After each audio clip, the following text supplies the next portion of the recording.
Hello class, my name is Devin Fowler and I was tasked with Lullaby by Leslie Marmon. Leslie Marmon was a very prominent Native American writer. If you look at basically all of her work, most of her work, it is Native American or Western culture focused or centralized, like definitely Native American Western culture. So she was a very prominent writer in that aspect. A big part of that, I feel like, comes from where she was born. She was born March 5th, 1948 in Albuquerque, New Mexico, on a reservation, like a Native American reservation. So I feel like that definitely played like a big part in how it played a big part in her works, like how she ended up becoming as a person, and what she wanted to do with her life. I think a big part of that is where she was born and raised on the reservation. After the reservation, she went to school at the University of New Mexico. After that, she went to the law school at the University of New Mexico. So I feel like that was a very big part in her continuing education and probably another big part of why she was such a good writer. Leslie's first breakout work was Ceremony in 1977. A brief of that, it followed a man named Teo who had PTSD from World War II, and he basically came back to try to heal through the Native American ways. Why I'm telling you this is just to show her work really did want to put Native Americans on the map. She wanted to spread the word of Native Americans, and she vouched for them. Some of her other works were Storyteller, Almanac of the Dead, and many numerous other works in her body of work. Besides her actual like pieces, though, novels, essays, poetry, she was very known for her activism too. She was a big fighter for the Native American indigenous people, basically just fighting for their rights, fighting for equal treatment, fighting for their land, like basically fighting for all that. She was very well known for that too. She also tried to, how do I put this, like she was very big on saying that spreading these stories is very important. Poetry is very important. Reading is very important. So she was basically a reading activist too. Okay, this poem, novel, whatever you want to call it, not gonna lie, it took me a couple reads to understand because there's a pretty big flashback and a lot of different connecting things. So I'll try to give you the summary as best I can. But basically, Lullaby follows, and I'm going to try to not butcher the name, Aya, a female Aya, and her husband, Chato. The story starts, they're in this town, I gotta look at the pronunciation, Cebolleta, in New Mexico. And they usually go there every month to get their welfare check. As Aya is waiting on Chato to get the check, snow starts falling. And this is where the flashback starts. As the snow's falling, she wraps herself in a blanket. This blanket was very important because it was given to her. It was from her son Jimmy, who died in a helicopter crash in the Army. But basically, this blanket, once she puts the blanket on and she's waiting for Chato, she flashes back to when her kids were taken from her. Basically, Chato was trying to get her to be assimilized. Chato wanted to be with the white people, basically.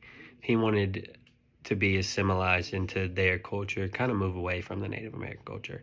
So he taught Aya how to sign her name. Well, she signed her name basically to these doctors, these white guys. Basically, what she signed was that they can take the kids because the kids had tuberculosis, but Aya didn't understand English. Chato only taught her how to sign her name. So these doctors came to try to take her kids, and she ran away. Her and the kids ran away for a night. But then they came back, and then the doctors came back, and they took the kids. This made her very angry at Chato, obviously, because she didn't understand what the doctors are saying or wanting. She didn't know she was basically signed her kids over to the government, giving them rights to take them away. And this also makes her realize that Jimmy would have, if Jimmy was there, she would still have her kids.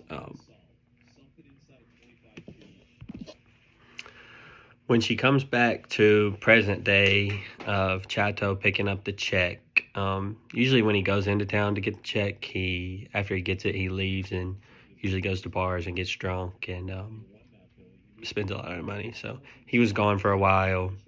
Aya goes to look for him, and she can't find him, so she's looking. She finally finds him, and he's disoriented, doesn't really even know that Aya is very out of it. But it's very cold, snowing again, so basically she says, let's go lay down somewhere, let's go find shelter. As they find shelter, Aya's laying beside Chato, and she realizes that he's dying. She can just feel his heart, his body. She just knows he's fading away. And as he dies, Aya sings a lullaby, and then he passes away. The part of the story I would teach would be foreshadowing and symbolism, I think. Basically, when Aya covered herself the first time with the blanket, I think that was foreshadowing when her husband died and she wrapped him in the blanket. But I think it was also an aspect of symbolism because the blanket reminded her of her son Jimmy and her grandmother's blankets in the past.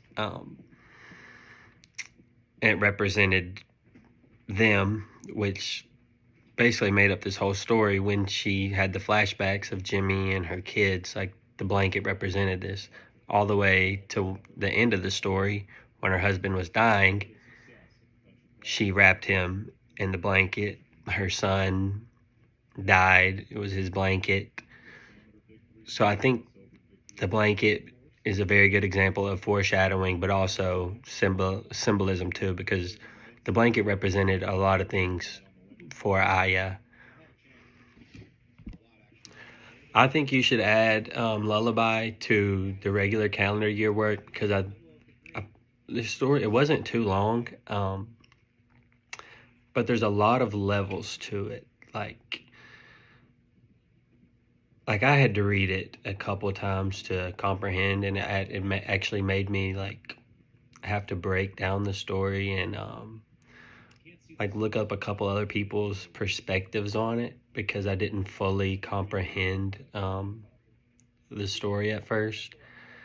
But I think this poem is full of foreshadowing and symbolism. I think the themes of memory, your family, loss are all very prevalent in this story. I think it was put together very well. I think the ending was very fitting. I don't think Aya maybe had the ideal ending you were expecting because her husband ended up dying, but she didn't really like her husband. It seemed like her husband didn't really like her because he wanted to be with white people. And in the story, there was a part where he still got disrespected and treated badly because he was Native American, and that assimilation didn't mean anything to those people at the time. So it kind of just proved the Aya's point that, like, her culture was important to her. She didn't care about assimilation. I also think it should be part of your regular calendar year, because I don't really think Native American stories are really told that much anymore. I know for me, at least, I can't remember the last time I've read a Native American story. It's been a while. In just like other classes and in general, you just don't really hear about Native Americans anymore. And I think that's very important. I think their stories need to be heard and represented.